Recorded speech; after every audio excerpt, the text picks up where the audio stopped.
Hello students, in the previous video session we have seen that some instructions are much better suited to pipeline execution than others. For example, instruction side effects can lead to undesirable data dependencies. So in the present video session, we check and examine the relationship between the pipeline execution and machine instruction features. We also discuss the major key aspects of machine instructions like addressing modes and condition code flags. Some instructions are much better suited to pipeline in execution than others. So we can also consider two key aspects like addressing modes and condition code. First, we'll take addressing mode. Addressing modes should provide the means for accessing a variety of data instructions or structures simply and efficiently. Addressing mode includes simple ones and complex ones. Useful addressing modes include index, indirect, auto-increment, auto-decrement modes. In choosing the addressing modes to be implemented in a pipeline processor, we must consider the effect of each addressing mode on the instruction flow in the pipeline. So now we'll take what are the side effects we can consider. In choosing the addressing mode to be implemented in a pipeline processor, we must consider the effect of each addressing mode on the instruction flow in the pipeline. Two important considerations in this regard are side effects of the modes such as auto-increment and auto-decrement and the extent to which the complex addressing mode can cause the pipeline to stop. That means, so if you are considering auto-increment and auto-decrement instructions, whether it may cause those kind of addressing modes may cause pipeline to stop. Another important factor is whether a given mode is likely to be used by the compiler. Whether the given mode is likely to be used by the compiler. So here we can observe that effect of a load instruction on pipeline timing. To compare various approaches, we assume a simple model for accessing the operands in the memory. In order to perform load X of R1, R2, which takes around 5 clock cycles to complete the execution. So suppose if this is the instruction, so it takes around 5 clock cycles in order to complete the instruction. And load R1, R2 can be organized to fit a 4-stage pipeline because no address computation is required. Access to memory can take place in each stage.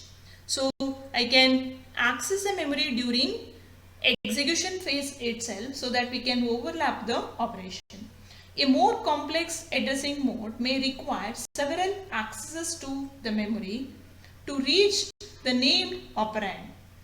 So in order to execute some instruction, it may take more number of clock cycles in order to read the operand.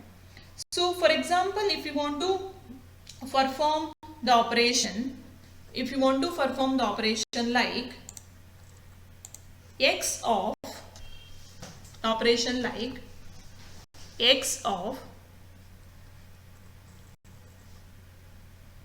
R1, R2. So I have to load content of X of R1, R2, which may be executed by considering more than 3 clock cycles. 3 clock cycles.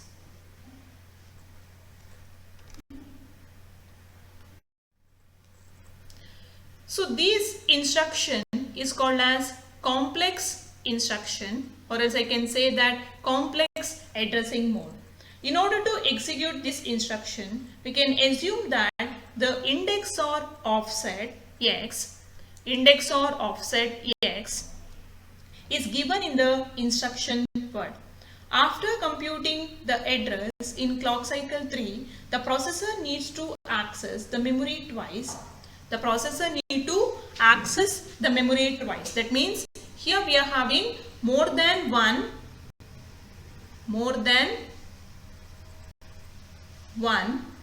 memory access operation.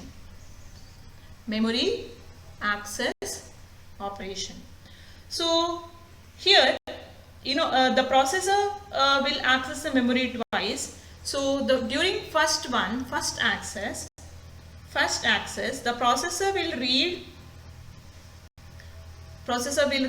x plus content of R1 during fourth clock cycle. So the first to read the location x plus R1 in the fourth clock cycle, and then to read the location, second one is x plus R1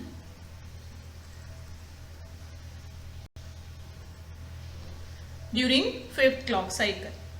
So here during fourth clock cycle x plus R1, and during fifth clock cycle x plus R1. If R2 is a source operand in the next instruction, that instruction would be stalled for the 3 clock cycle. Suppose R2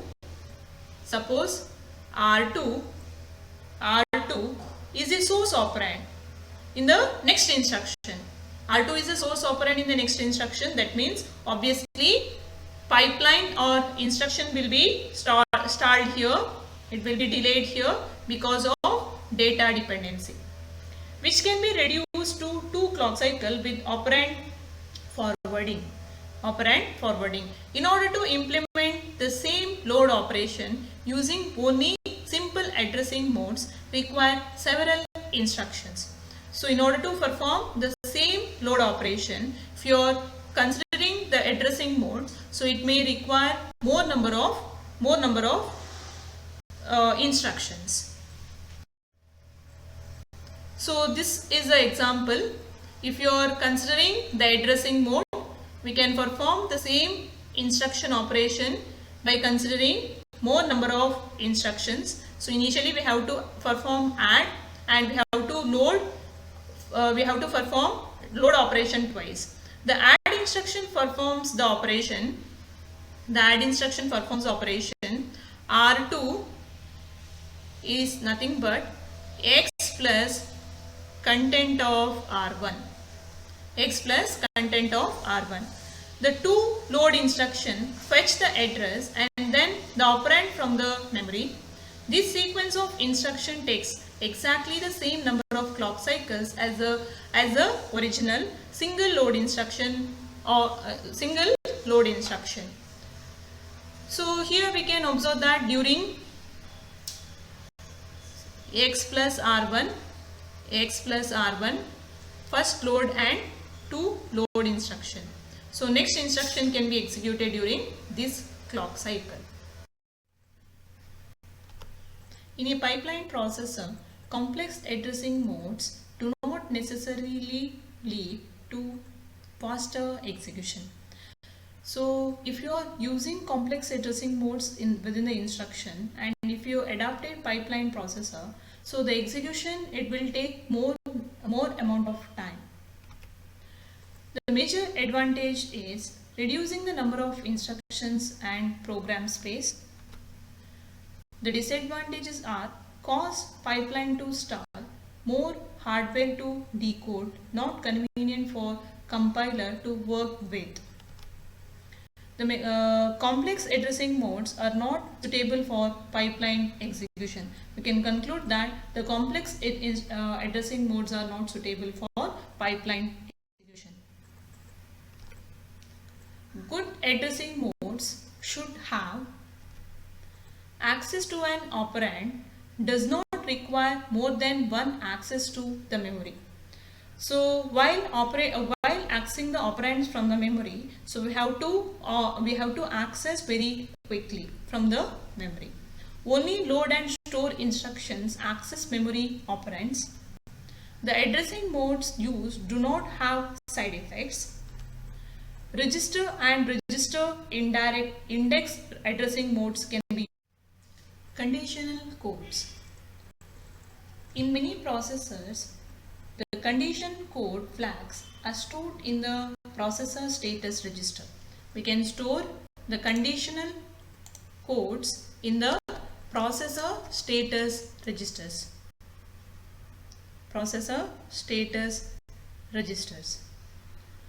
They are either set or cleared by many instructions so that they can be tested by subsequent conditional branch instructions to change the flow of the program execution. In order to change the flow of program execution, this processor status register can be set, that means set to 0 or cleared as 0, set to 1 and cleared as 0. An optimizing compiler for a pipeline processor attempts to reorder instructions to avoid the pipeline stalling process when the branches or data dependencies between the successive instructions occurs. In doing so, the compiler must ensure that reordering does not cause a change in the outcome of the computation. The dependency introduced by the condition code flags reduces the flexibility in the case of available for the compiler to reorder the instruction. So the dependency which is introduced by the condition code flag, which may reduce the flexibility available for the compiler to reorder the instructions. So now we'll consider the sequence of instructions and assume that the execution of compare instruction works with compare and branch instruction, that is branch is equal to 0, instruction is considered.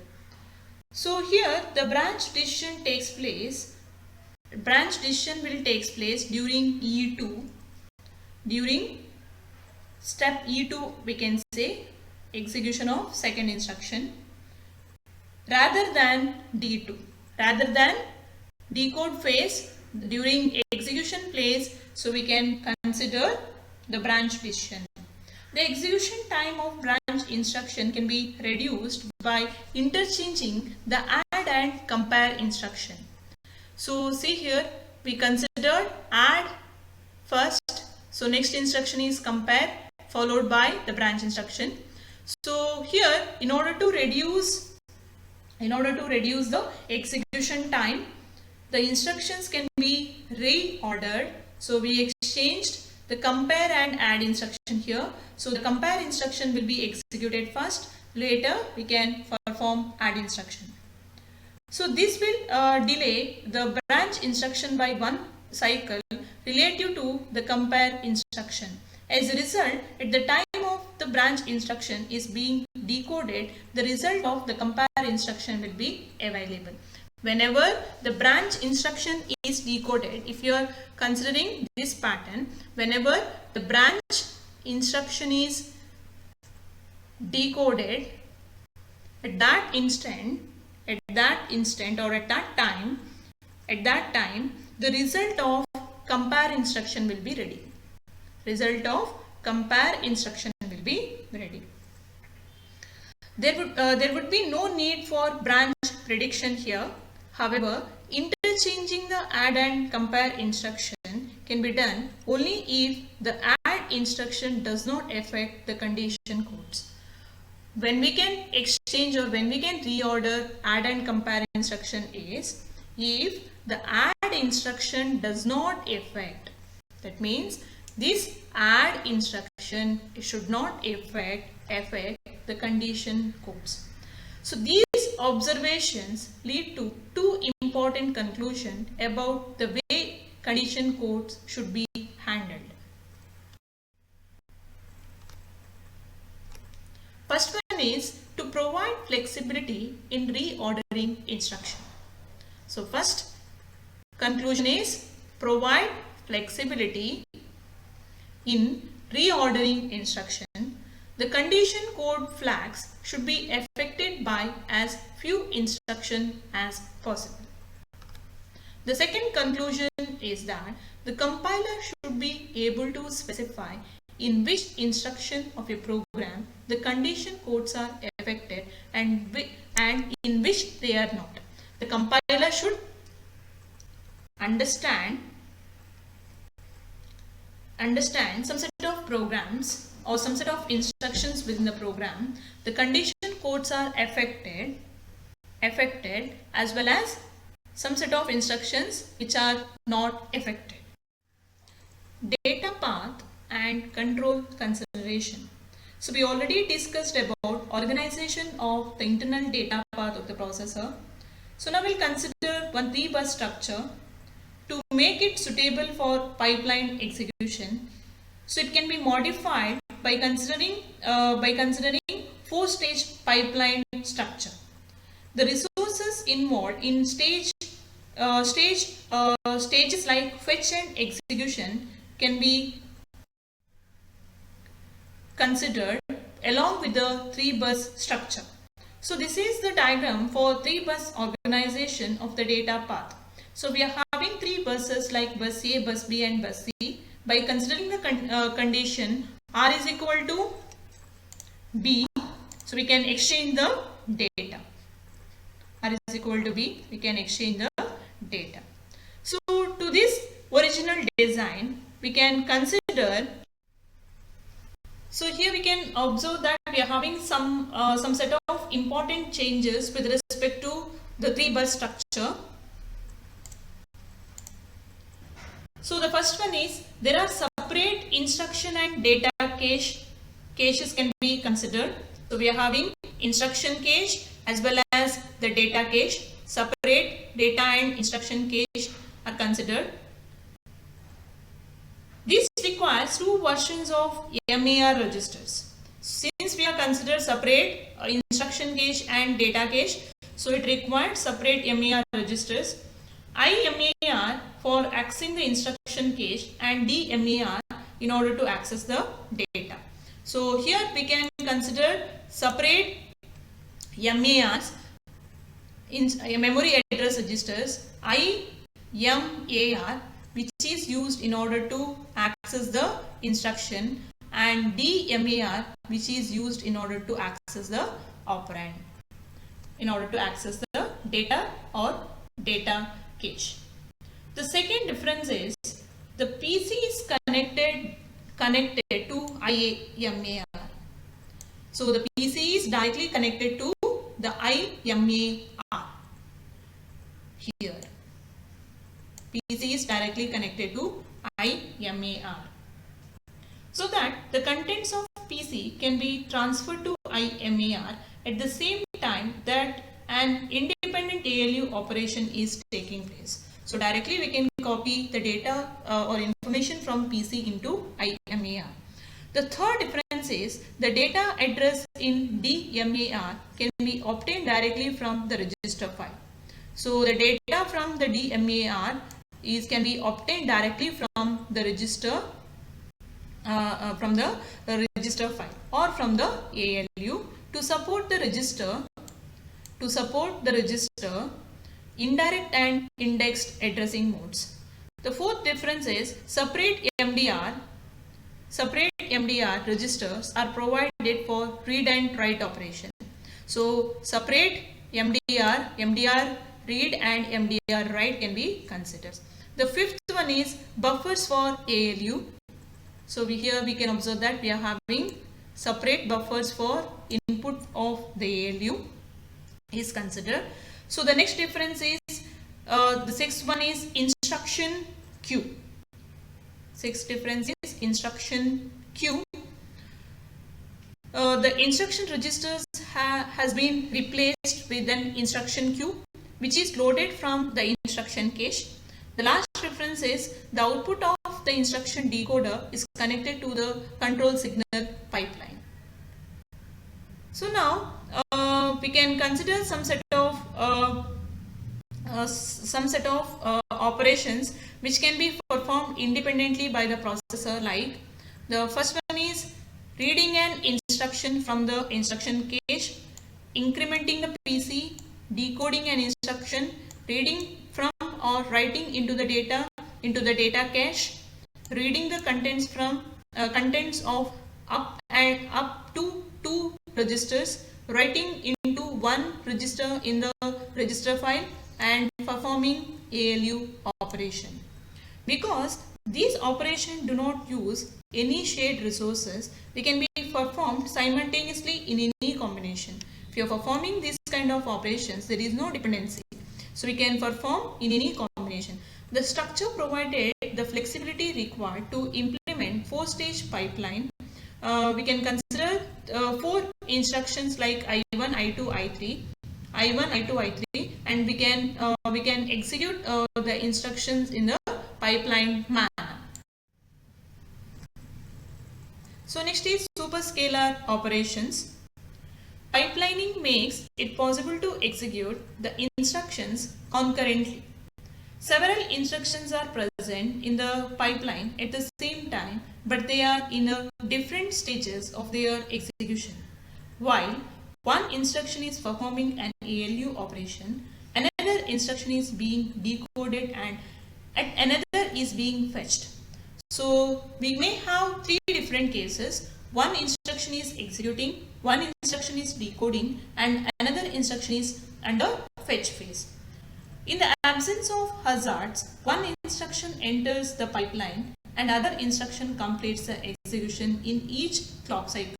I can say that in a sequence, whenever the first instruction is executing, the third instruction can be fetched into the queue. This means that the maximum throughput of a pipeline processor is 1 instruction per clock cycle. So the maximum throughput of a pipeline processor is 1 instruction per clock cycle.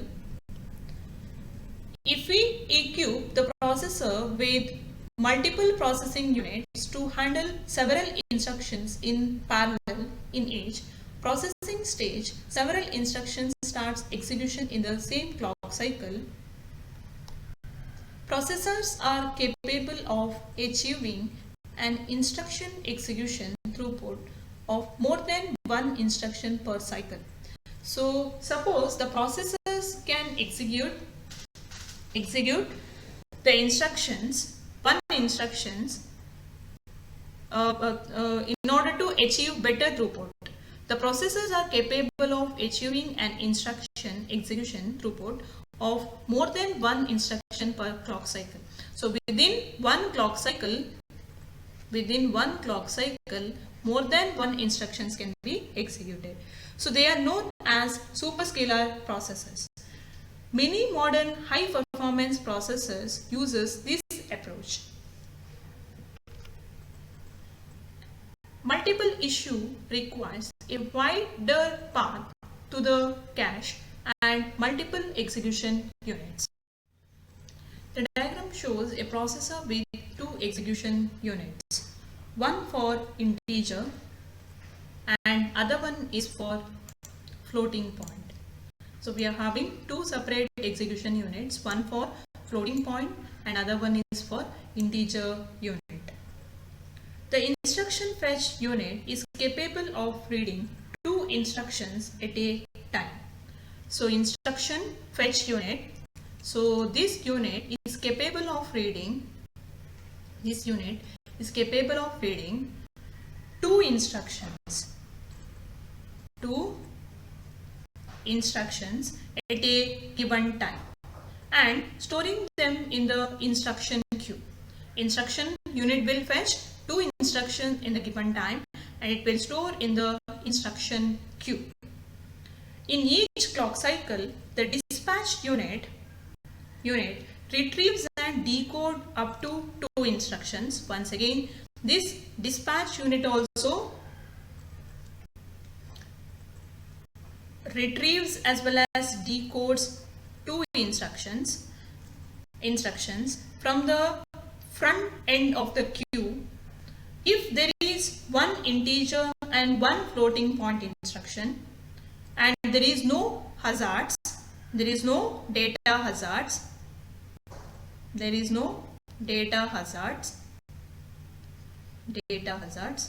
so at that instant the dispatch unit will pass both the instructions to the floating point unit and the integer unit. In the case of superscalar processor, the actual effect on the performance of various hazards becomes even more complicated. The compiler can avoid many hazards through the proper selection and ordering of the instructions. For example, for the processor, the compiler should get the information regarding the floating point or integer instruction in advance. So this would enable the dispatch unit to keep both integer and floating point unit busy most of the time. In general, high performance is achieved if the compiler is capable to arrange the program instruction to take maximum advantage of the available hardware unit. Pipeline timing is shown in the diagram. So here the blue shading, the blue shading which indicates the operation in the floating point unit, and the floating point unit takes 3 clock cycles. Floating point unit takes 3 clock cycles to complete the operation. So the floating point operation is specified by instruction 1, that is I1. The integer unit completes the execution of I2 in 1 clock cycle. We have also assumed that the floating point unit is organized internally as 3-stage pipeline. Thus, it can still accept a new instruction in each clock cycle. Hence, I3 can be, suppose if this is also floating point operation, I3 can start execution during clock cycle 3. Hence, instruction I3 and I4 can still accept a new instruction in each clock cycle. The integer unit can receive a new instruction because instruction I2 has proceeded to the right stage. Instruction I1 is still in the execution phase, but it has moved to the second stage of the internal pipeline in the floating point unit. Therefore, instruction I3 can enter the first stage assuming that there is no hazards. But while completion, instruction I2 will be completed first. After that, this one I4. So next is I1 and followed by I3. Out of order execution. The diagram shows delayed write operation by some clock cycle. Instructions are dispatched in the same order as they appear in the program. However, their execution is completed out of order. So there may be chances of any dependencies occurred while executing the instructions. So we have already discussed the issue arising from the dependencies among the instructions. That means the data hazards. For example, with the instruction I2, the result of instruction I2, execution of I2 is depending upon instruction I1. So at that instant, we cannot start executing I2 unless or until I1 is completed. However, a new complication arises when we consider the possibility of an instruction causing an exception. The exception may be precise exception or imprecise exception. So now we'll take what is the meaning of precise exception. One or more instructions have been executed and completed. But in such situations, whether it is permitted to the processor to have imprecise exception. For example, if the instruction I1 causes an exception, program execution is in the inconsistent stage. So, the instruction I1 causes exception or interruption now. So now the program counter points to the instruction in which the exception occurred. However, one or more of these succeeding instructions have been executed and completed. In such situation, it is permitted and the processor is said to have imprecise exception.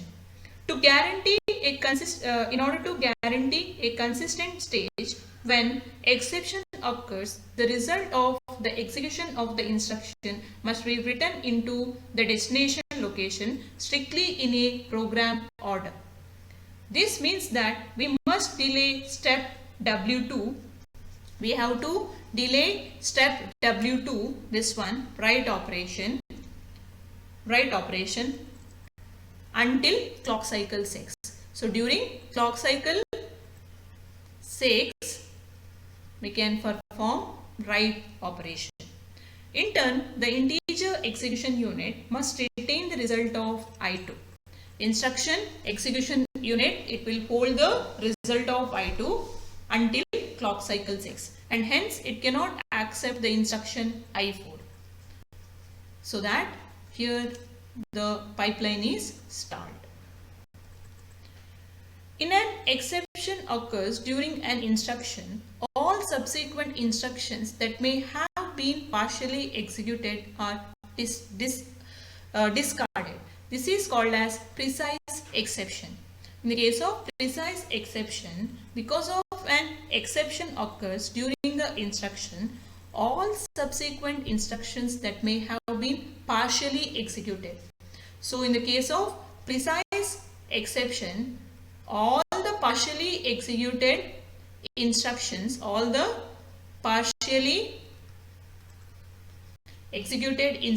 will be discarded. Execution completion. It is desirable to use out of order execution. So here we are not executing the instructions in the same order they receive, so that an execution unit is free to execute other instruction as soon as possible. At the same time, the instruction must be completed in the program order to allow precise exception. The use of temporary registers can be used in order to perform the operation. Next, we'll take performance considerations.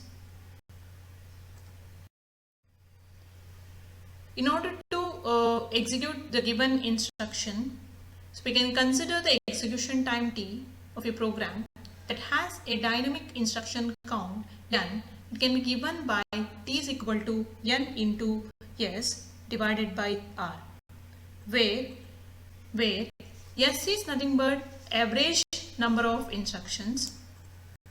S is nothing but average number of clock cycles it takes to fetch and execute one instruction, and R is the clock rate. The instruction throughput is defined as the number of instructions executed per second.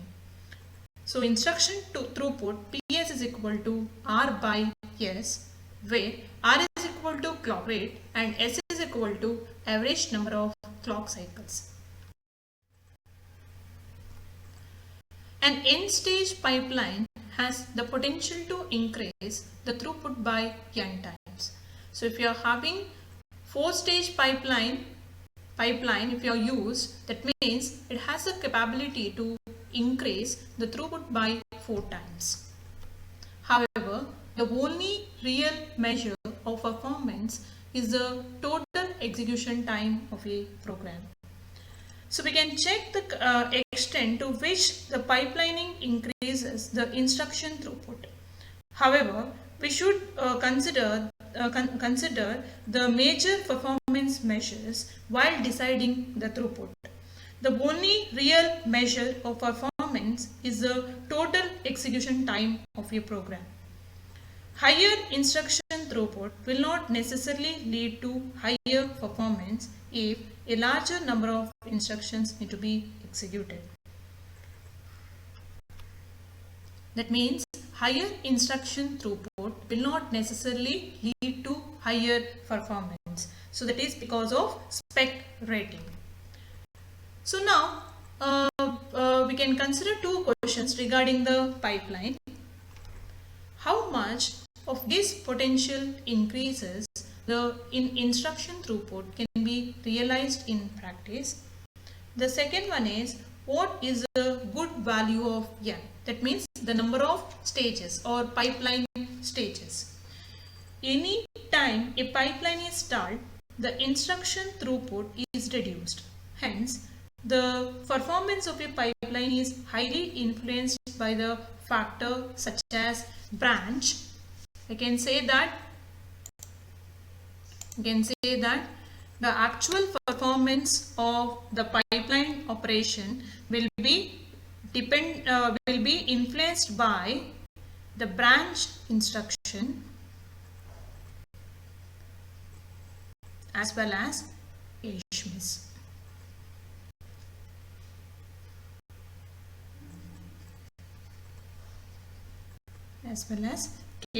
Penalties. Number of pipeline stages. The fact that an n-stage pipeline may increase the instruction throughput by a factor n. Suppose if you are having n-stage pipeline has a potential to increase the throughput by n times. However, if we use 10,000 stages, suppose n is equal to 10,000. However, as the number of pipeline stages increases, so does the probability of the pipeline being stalled, because more instructions are being executed concurrently. So I can say that as the number of stages n is increasing means there is a probability is more that the pipeline may stall concurrently. Thus, dependencies between instructions that are far apart may still cause the pipeline to stall. Also, the branch penalties may become more significant here. For these reasons, the gain from increasing the value n begins with the lesser value, and the associated cost is not justified. The inherent delay in the basic operation increases. So we have also considered the hardware considerations like area, power and complexity while deciding the number of stages with respect